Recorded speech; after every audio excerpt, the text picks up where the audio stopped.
भिक्खू संघ येत असेल तरच मी राहणार म्हणे. तो म्हणे तो दुसऱ्या संप्रदायाला मानणारा होता, नग्न संप्रदायाला मानणारा होता.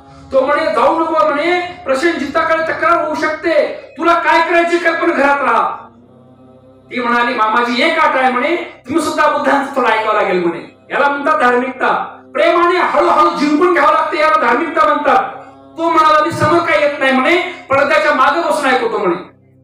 माझे तुमचे धम्मपिता या 31 लोकाचे स्वामी असतात, अखंड ब्रह्मांडाचे स्वामी असतात, अनंत चक्रवाराचे स्वामी असतात. या विश्वातल्या प्रत्येक चक्रवारातली गोष्ट बुद्धांना माहिती असते. त्यांनी बघितलं की बाजूला बसलेला आहे पडद्याच्या मागे. ते म्हणाले अरे तू पडद्याच्या नावे या पृथ्वी त्याला कुठे जाऊन बस, चक्रवाला जाऊन बस, तुला माझं धम्म सांगतो. जेवण केलं विशाखेकडे आणि बुद्धाने धम्म सांगायला सुरुवात केली आणि त्याची श्रद्धा एवढी झाली, पडदा काढून बाहेर आला. बुद्धाला त्यांनी पायाच पडे वंदनच केलं साधुकाराला. त्यांना साधू साधू बुद्धाने घडवलं. त्या दिवसापासून विशाखेला सासराशी मिठीच मारली, आजपासून तू माझी माता म्हणून त्या दिवसापासून त्याला नाव दिलेलं आहे मिगार माता, विशाखेचं नाव दिलेलं आहे. म्हणजे साध्या लहान लहान गोष्टी आहेत. कारण पूजाताई आपल्या माता पित्यांचं, त्यांच्या माता पित्यांचं आणि पूर्ण वंशाचं नाव निघतंय. आपलं कर्तव्य दक्ष राहणे तुमचं कर्तव्य आहे. असं म्हटलंय ना, टाकीचे घाव सोसल्याशिवाय दगडाला सुद्धा देव पण येत नाही. तुम्ही कष्ट करायला शिका, कधीच राजू नका कष्ट करण्यासाठी. काट कसं करणे, बचत करणे तुमचं कर्तव्य आहे. दानाच्या ठिकाणी दान करताना कसं करायची नाही. बुद्धाच्या काळामध्ये सर गोष्ट आहे की जीवक असतो आणि एक बाई असते, एका श्रीमंताची बाई असते, तिचं डोकं दुखत असते. त्या बाईचं 10 वर्षापासून डोकं दुखते त्या बाईचं, पण एकही डॉक्टर नीट करत नाही. हा जीवक काय करतो, तुपामधली औषधी देतो, त्या बाईच्या नाकात घालतो. तर ती बाई नाकात गेले तोंडातून बाहेर काढते आणि वाटीमध्ये जमा करते. तो जीवक बारीक तोंड करतो. ती म्हणते अरे डॉक्टरा, वैद्या, तू बारीक तोंड करू नको. तुला वाटत असेल मी किती कंजूस बाई आहे, पण हे तूप कोणत्या ना कोणत्या कामाला येऊ शकतं म्हणे, त्याचा मी उपयोग करते म्हणे त्या तुपाचा. पण जर मी तो असं समजून मी कंजूस आहे, मी जर नीट झाले ना तर 4,000 ती नीटच झाली. तिने 4,000 दक्षिणा दिल्या नाणी. तिच्या मुलाने 4,000, नवऱ्याने 4,000 आणि सुनेने 4,000. जिथे 4,000चं काम होतं तिथे 16,000 नाणी जीव करायला मिळाल्या होत्या. म्हणजे काटकसर जरी इथे केली तरी कुठे किती द्यावं हे तुम्हाला समजायला पाहिजे. तुम्हाला काढून ते कर्तव्य दक्षिण जीवन. नाहीतर वाहतं पाणी नाही ना तर स्वच्छ राहत नाही. पाणी वाहतं असणार पाणी कधी स्वच्छ असते. म्हणून दान कर्म करणे तुमचं कर्तव्य आहे, कावा कष्ट करणे कर्तव्य आहे आणि काट कसं करून 2 रुपये बचत करणे तुमचं कर्तव्य आहे. एखादी ह्या सगळ्या गोष्टी आपण थोड्या विश्वासात घ्या, प्रेमाने घ्या. कधी एकमेकांचं झालं ना, माझं चुकलं एवढं म्हणायला तयार राहा. आणि आपण कधी चुकलो का माझं सॉरी म्हणावर काय होते. जो मनुष्य 2 पावलं मागे येतो ना, तो 4 पावलं वेगाने प्रगती करू शकतो ना. अहंकारी माणसांचे संसार सुखाने चालत नाहीत. मी पाहतो सामाजिक जीवनात, आता मला 20 वर्ष होऊ लागले सर, म्हातारपणापर्यंत काही लोकांना वागता येत नाही. ती म्हणते अरे मी म्हणते मग तुझा संसार लागणार म्हणते. तिने म्हणते, त्याने म्हणते अगं मी होतो तुला नादवलं म्हणते. त्याने तिला इथली लोक चांगले असतील, सांगितले मग ते लेकर म्हणतात अरे येड्यानो आम्ही होतो म्हणून टिका होते. लेकर म्हणते कुणाला चांगलं कुणी म्हणायचं, कारण सधम्माचं जीवन अंगीकारलं नाही, यथार्थ विचार केला नाही तर म्हातारपणापर्यंत भांडणं होतात लोकांचे. समजून घेणे एकमेकांना, नम्रता या सधम्माचा दागिना आहे. नम्रतेने जीवन जगणारे विश्वात त्यांना कोणत्याच गोष्टींची कधीच कमतरता पडत नाही. माता विशाखेने भगवान बुद्धांना 27 कोटी रुपयांचं विहार दिलं. तो दागिना एके दिवशी विहारात विसरून आली.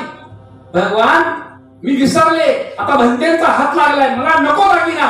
तो दागिना पुन्हा विकत घेऊन 9 कोटी 1 लाख रुपये तर दिलेच, पण त्याचे मिळून 27 कोटी रुपयांचं विहार दिलं. दुसरा दानी अनाथ पिंडक होता बुद्धांच्या काळामध्ये, त्याने तर 54 कोटीचं विहार दिलं बुद्धाला.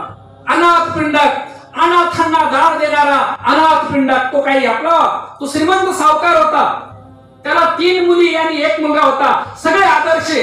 अनाथ पिंडकाच्या घरी दररोज 2000 भंतेंना जेवण असायचं. 2000 भंतेंना त्याची पत्नी ओढायची, मुलगी ओढायची, मुलगी 3 मुली आणि बाळ एक होता. त्याला काल नावाचा एक बाळ होता, मुलगा होता छोटा सगळ्यात. 2 मुलींचे लग्न झाले, नांदायला गेल्या. 1 मुलगी भोजन देता देता मरण पावली, पण ती दिव्य लोकात गेली. बुद्धांनी नंतर सांगितलं. विषय खूप मोठा विषय आहे. जाता जाता एक संक्षिप्त जीवन अनिकेत आणि तुम्हाला सुखाने जगण्यासाठी. त्याचा जो बाळ होता काल नावाचा, तो बाळ धार्मिक नव्हता. अनाथ पिंडकाला काळजी पडली, मी भगवान बुद्धांना 54 कोटींचं विहार दान केले, पण माझा बाळ कधी बुद्धाकडे जात नाही, धम्मचर्चा ऐकत नाही, धम्मदेशना सुद्धा ऐकत नाही. त्याला बोलवलं बेटाला, बेटा तू भगवंताकडे जाणार आहे, तुझं कसं होईल? जर सधर्माचं जीवन नाही जगला ना, तर मृत्यूनंतर तू अपाय भूमीला जाशील, अपाय गतीला जाशील आणि मला दुःख होईल रे. धार्मिक लोकांना आपल्या परिवाराची काळजी असते. जसं की आमचे विशाल बाबा आहे, किती तळमळ आहे त्यांची, समाजाला, परिवाराला, भिक्खू संघाला. मी कुठं लातूर जिल्ह्याचा, ते कुठे येते, पण माणसं असतात. ती हृदयातली माणसं कधी विस्मरणात जात नसतं. कारण धार्मिक माणसाला सगळं जग धम्मराज्य बनावं असं वाटत असतं. सर ते बाळाला बोलवलं जवळ, काल नावाच्या बाळा, तू बुद्ध विहारी जा आणि काहीच करू नको, फक्त जाऊन बुद्ध विहारी बसून ये, तुला मी 100 नाणी देईन खर्च करायला म्हणे. कारण बाळ श्रीमंताचं बाळ आहे, ते अनाथ पिंडक एवढा करोडपती आहे, श्रीमंताचं बाळ आहे, धार्मिक नव्हतं ना. पण बापाला आपल्या बाळाची काळजी होती, कुठून करून जरा धम्माकडे आणायचं होतं. म्हणे तू बुद्ध विहारीचा काहीच करू नको, फक्त बसून ये. बाळाला आनंद वाटला. 100 नाणी. तो गेलं आणि सगळ्यात पाठीमागे हॉलमध्ये बसला. भगवंताची धम्मदेशना बुद्धांच्या काळामध्ये 24 तास धम्मदेशना चालू असायची. भगवान फक्त पहाटेच्या प्रहरी थोडासा आराम करायचे, झोपायचे नाही, फक्त शरीराला आराम द्यायचे. तर ते प्रवचन चालू असताना तो मागे बसला आणि मागे बसून तो फक्त झोपून आला. परंतु आणि म्हणाला, द्या पिताजी आता 100 नाणी. मग त्या दिवशी सांगितलं होतं फक्त उपवास कर म्हणे. म्हणजे अमावस्या, पौर्णिमा, शुक्ल अष्टमी, कृष्ण अष्टमी, महिन्यातले 4 दिवस बौद्ध जनांनी उपवास करावं, ब्रह्मचर्याचं पालन करावं आणि अष्टशील घ्यावे. तो विषय खूप गहन आहे, कधी ते पुन्हा बोलता येईल. त्याने रात्री जेव्हा 12च्या नंतर जेवण करता येत नाही, त्याने जेवण नाही केलं, मागे बसला. पिताजी आधी पैसे द्या. पिताजी पैसे द्या. अरे नाश्ता तर करून ये बाळा, उपवास केलेस तू, आधी पैसे टाका. एका हातात पैसे घेऊन दुसऱ्या हाताने त्यांनी जेवण नाश्ता केला. पण बाप तो बाप होता. पुन्हा बोला 8 दिवसाला, बेटा तुला आज 1000 नाणी मिळतील, आज 1000. फक्त बुद्धची गाथा म्हणतात, तेवढी गाथाच पाठ करून 2 ओळींची गाथा. पिताजी 1000 नाणी म्हणताय बरं? हो रे बाळा, कारण बाप धार्मिक होता, सर्वांगाने परिपूर्ण होता. असं म्हटलंय, सपूत निकला तो धन काय को, कुपूत निकला तो धन काय को. चांगली जर बाळ निघाले तर तुमच्या धनाची त्यांना गरज पडणार नाही, आणि वाईट जर लेकरं निघाले तुमच्या धनासकट तुम्हाला विकून खातील. मग काय कमवायचे त्यांच्यासाठी? त्यांना कर्तव्य दक्ष धार्मिक बनवणं तुमचं काम आहे. 7 पिढ्याच्या कमवून ठेवले ती येणे कुठले की हा यांना कळत नाही. लेकर कमवा फक्त. म्हणे बेटा तुला 1000 नाणी मिळतील. ते गेलं बाळ आणि सगळ्यात पुढे येऊन बसलं ते. कारण बुद्ध जे बोलतात ते काम देऊन ऐकायचे ना, कारण तिकडे 1000 नाणी मिळाली, त्याला काय माहिती संबंध कशाचा. पण भगवंताला सगळं माहिती असतं. लोकविदू हा शब्द आलेला आहे आपल्या बुद्ध वंदनेच्या बुद्ध गुणामध्ये. लोकविदू, लोकांचे रहस्य जाणणारे, या 31 लोकांचं रहस्य जाणणारे, सर्व ब्रह्मांडाचं अनंत चक्रवालांचं रहस्य जाणणारे, त्याला लोकविदू म्हणतात. प्रत्येक सत्वाचं, जीवाचं, प्राण्याचं मन जाणून बुद्ध बोलायचे. समोर बसल्याबरोबर अरे आलास का म्हणे, हो पंतेजी, शांत बसून ऐकतोय तो. बुद्धाने काय केलं, एक रिद्धी सिद्धी म्हटलेलं आहे त्याला, एक विशेष, एक आपला आविष्कार, एक आपला प्रकाश सोडला की तो गाथा मन लावून पाठ करायचा आणि मागलचं पाठ झाल्याबरोबर त्याचं पुढचं विसरायचं. पुन्हा गाथा पाठ रात्रभर एक शब्द ऐकून त्याला गाथाच पाठ झाला नाही, कारण बुद्धांचा प्रभाव होता. पण एवढा तो दुःखी झाला ना, पाठ करता करता पहाटेच्या वेळी मात्र बुद्धाने आपला प्रभाव कमी केला आणि त्याला संपूर्ण गाथाच पाठ झाली आणि तो श्रोतापन्न बनला. साधू साधू श्रोतापन्न बनल्यानंतर मी म्हटलं ना, श्रोतापन्न माणसं धम्म मार्गात राहतात 7 जन्मापर्यंत आणि ते विमुक्तीला प्राप्त होतात. तो घरी येत्या वेळेस सकाळचं नाश्ता भगवान बुद्धांना घरी ठेवला होता अनाथपिंडकाने. अनाथपिंडक बुद्ध चालू लागले आणि बाजूला मुलगा चालू लागला. अनाथपिंडकाने दुरून बघितलं की आपल्या बाळाचा चेहरा चमकू लागला. अरे माझ्या बाळाला आज काहीतरी प्राप्त झालेलं आहे. चेहरा कारण श्रोतापन्न माणसं तेजस्वी असतात. त्यांनी बघितलं भगवंत बसले, भगवंताला वंदन केलं, नाश्ता दिला आणि आपल्या बाळाला नाश्ता दिला. पण नाश्ता दिला नाही बाळाला, आधी ते 1000 रुपये आणून समोर ठेवले त्याच्या. बाळ लाजलं, पिताजी आज मी सधम्म सेवेत समर्पित झालोय, माझे विकार नष्ट झाले, आता मला या धनाची गरज नाही, तुम्ही माझं महान कल्याण केला. तो लाजू लागला आणि मग बुद्धाला म्हणाला अनाथ भगवान, त्या दिवशी हातात पैसे घेऊन नाश्ता करत होता, नाश्ता करत नाही. बुद्ध म्हणाले पठविया एक रज्जेन सगस गमणे नवा सब लोकाधिपच्छेन स्वतापती फलंग वरंग. या पृथ्वीचा राजा होण्यापेक्षा, सर्व लोकांचा स्वामी बनण्यापेक्षा स्वतापन्न फळ श्रेष्ठ आहे. त्याची व्याख्या नंतर विस्ताराने करू आपण, लई आवड आहे, एवढ्या सोप्या गोष्टी नाही. तो काल नावाचा मुलगा मोठा होतो. मोठा झाल्यानंतर बापाला काळजी पडते ना. कोणती काळजी पडते सांगा भाऊ साहेब, कोणती काळजी पडते? साहजिक आहे ना, संपत्ती सगळंच काही आहे ना. माझ्या बाळाचं लग्न व्हावं आणि बाळाचं लग्न मोठ्या धूमधडाक्यामध्ये केलं आणि जी विशाखा तुम्हाला आता म्हणालो मी, विशाखा माता विशाखा, तिची सक्की बहीण, कारण ती धार्मिक आहे ना विशाखा, त्या विशाखाची छोटी सक्की बहीण सुजाता तिचं नाव होतं. ती खीर देणारी वेगळी आहे. ही सुजाता तिला लग्न केलं कुणासोबत? या काल नावाच्या मुलासोबत लग्न केलं आणि घरात नांदायला आणलं. त्या दिवशी भगवान बुद्धाला घरी भोजनाला बोलवलं. धार्मिक लोक सुखामध्ये दुःखामध्ये बुद्ध भिक्खू संघाची साथ सोडत नाहीत. कोणत्याही क्षणासोबत ते तुम्ही आम्हाला हवे आहे तुम्हाला. आणि भगवंत आले आणि शांत बसले आणि घरामध्ये भांडण, ते भांडण फेकून देऊ लागली बाई. आता तुम्हाला काहीच नाही काय ऐकायचं नसतं म्हणतो हे काय लावलं, तुम्हाला काहीच नाही आलं तरी जनरली आपण सगळ्यासाठी सांगू लागला. ती भांडेच फेकून देऊ लागली बाई. बुद्ध म्हणाले अनाथपिंडका, काय रे तुझ्या घरात काय चाललंय रे भांडण? भगवान श्रीमंत कुळातली मुलगी सौंदर्यशालिनी मी सूनबाई म्हणून आणलो, पण खूप भांडखोर आहे म्हणे भगवान.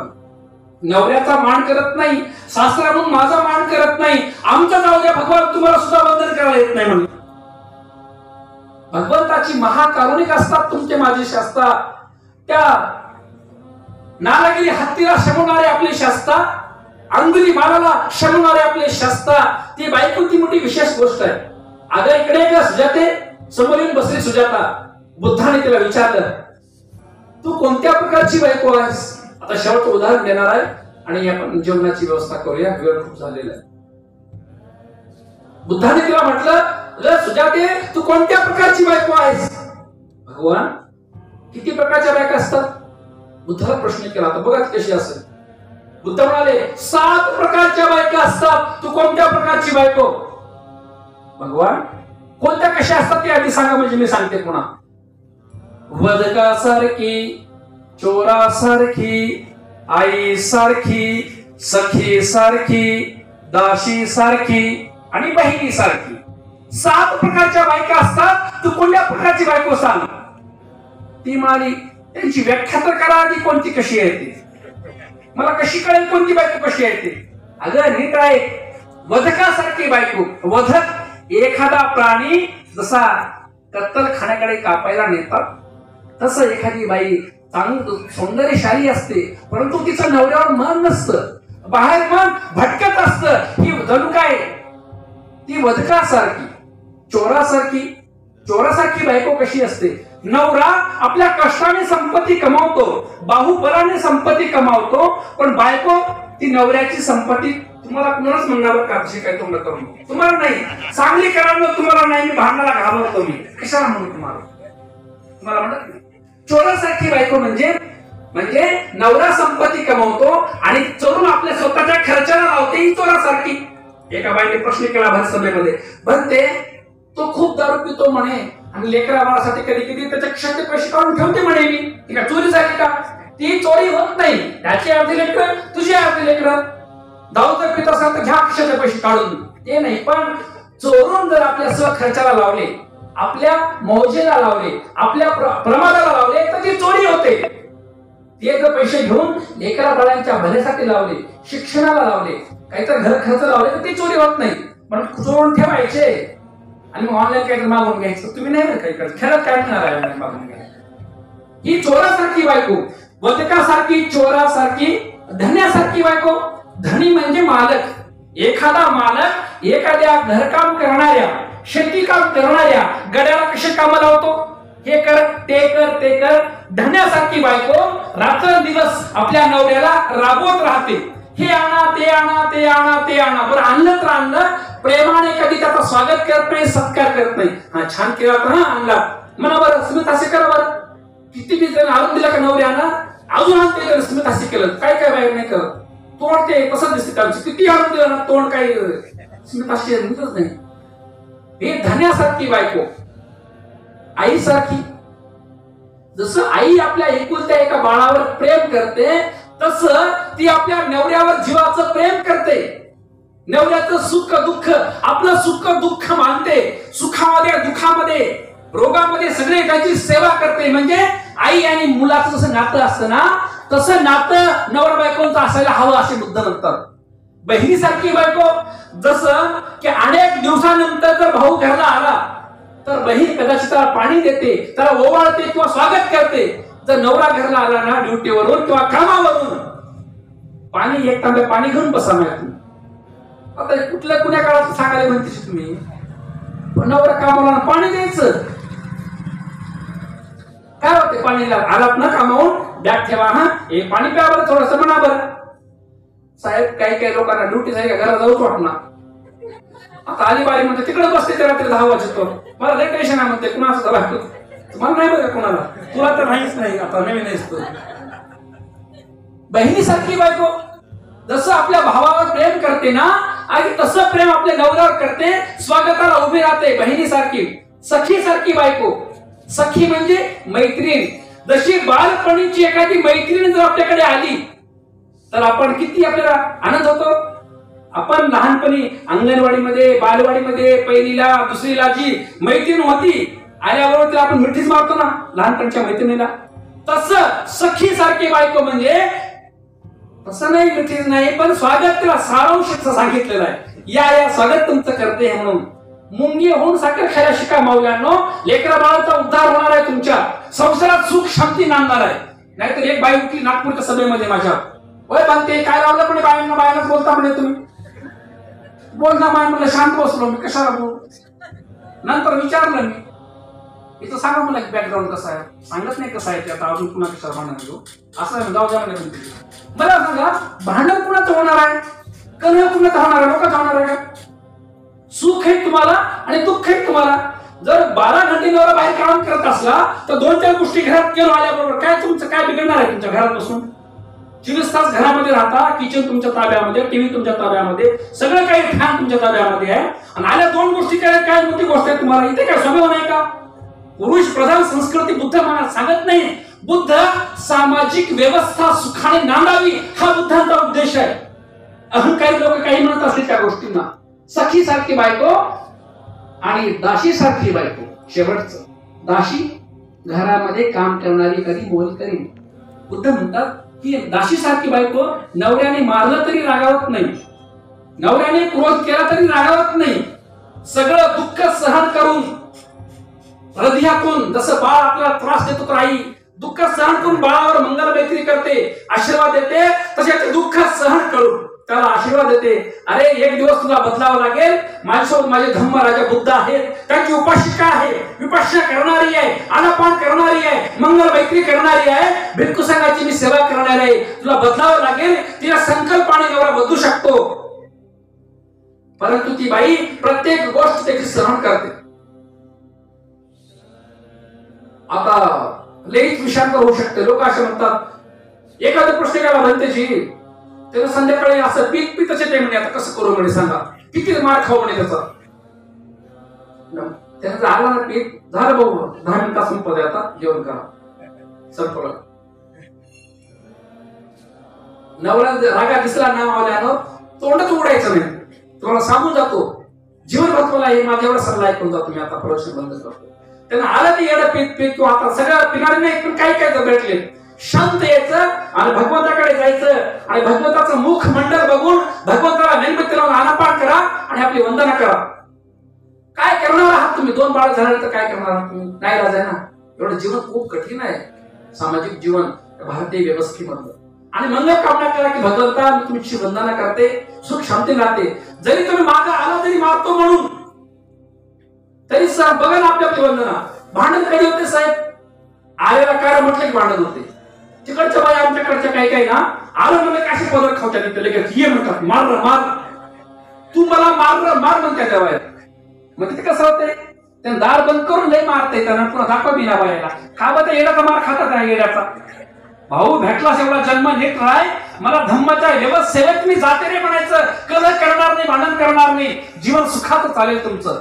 सद्धम्माला अंगीकार करा, एकमेकांची क्षमता ओळखा, मुलाबाळांसाठी काबाड कष्ट करा. तुम्हाला ब्राह्मणाचं बाबासाहेब उदाहरण देतात. एखादं जर ब्राह्मणाच्या बाईला डोहाळे लागतात बाबासाहेबांच्या काळात उदाहरण आहे. जिल्ह्याची कलेक्टरची जागा कधी खाली होईल आणि माझा बाळ कलेक्टर कधी बनेल. गर्भात बाळ असताना त्या बाईला डोहाळा लागतो. त्या बाईला तहसीलदार किंवा प्रांत जे काही क्लास अधिकारी असेल ती जागा कधी खाली होईल आणि माझा बाळ कलेक्टर कधी बनतो. बाळ कुठे अजून गर्भात बाळ असताना तिला डोहाळा लागतो. हे डोहाळे तुम्हाला लागू द्या. आदर्श परिवार, आदर्श संस्कृती, बौद्ध संस्कृती, बुद्धांचा विचार एवढा सुंदर आहे. मुंग घेऊन साखर खात खात आपल्या घराचं भलं करून घ्या, समाजाचं भलं करून घ्या आणि पर्यायाने आपल्या देशाचं विश्वाचं भलं होण्यास वेळ लागणार नाही. अनेक विषय राहिलेले आहेत तिकडे आपल्याला जायचं नाही. या सत्य वचनानं आयुष्यमान अनिकेत आणि यशमती पूजा आणि आपण उपस्थितांचं जे मंगल व्हावं. सधम्म आपण ऐकला. या सत्य वचनाने एक गाव आणि या जिल्ह्यामध्ये सधम्माचे तरंग निर्माण व्हावे. बुद्धांकुर आपल्या मनामध्ये विकसित व्हावा आणि हा बुद्धांकुर तुम्हाला इथेही आणि जन्मोजन्मापर्यंत या वटवृक्षाची छाया तुम्हाला प्राप्त व्हावी एवढी सदिच्छा व्यक्त करताना इथे सांगतो. भवतु सर्वमंगलं रक्षन्तु सर्वदेवता सर्वबुद्धानुभावेन धम्मानुभावेन संघानुभावेन सदा सोति भवन्तु ते आयु आरोग्य संपत्ति सद् संपत्ति मेव च अतो निब्बाण संपत्ति इमिना ते समीशतु. साधु साधु साधु. ती बाई म्हणते शेवटी मी दाशी सारखी बायको राहील सांगून विसरून गेलं. ती म्हणते भगवान याच्यापूर्वी कोण होते हे मला माहिती नाही पण आजपासून मी माझ्या नवऱ्याची दाशीप्रमाणे बायको राहील. तिने साधुकार दिला, वंदन केलं आणि ती बाई बदलून गेली. बनते महावीरो यांनी खूपच धम्म प्रचार आणि प्रसाराचं व्याख्यान आपल्या समोर सादर केलं. जोरदार टाळ्या झाल्या पाहिजेत. टाळ्याच्या गजरामध्ये आपण सर्वांनी त्यांचं स्वागत करूया आणि त्यांनी जो आपल्याला संदेश दिला ते आचरणात आणण्याचा प्रयत्न करूया. सर्वांचे मंगल हो. आपल्याला संदेश मिळाला. एक घोषणा आपल्याकडून झाली पाहिजे. विश्वरत्न परमपूज्य डॉक्टर बाबासाहेब आंबेडकरांचा. आता सर्व आपण जेवण करणार आहोत पण घोषणा एकदा. विश्वरत्न परमपूज्य डॉक्टर बाबासाहेब आंबेडकरांचा. तथागत गौतम बुद्धांचा. तथागत गौतम बुद्धांचा. जय भीम.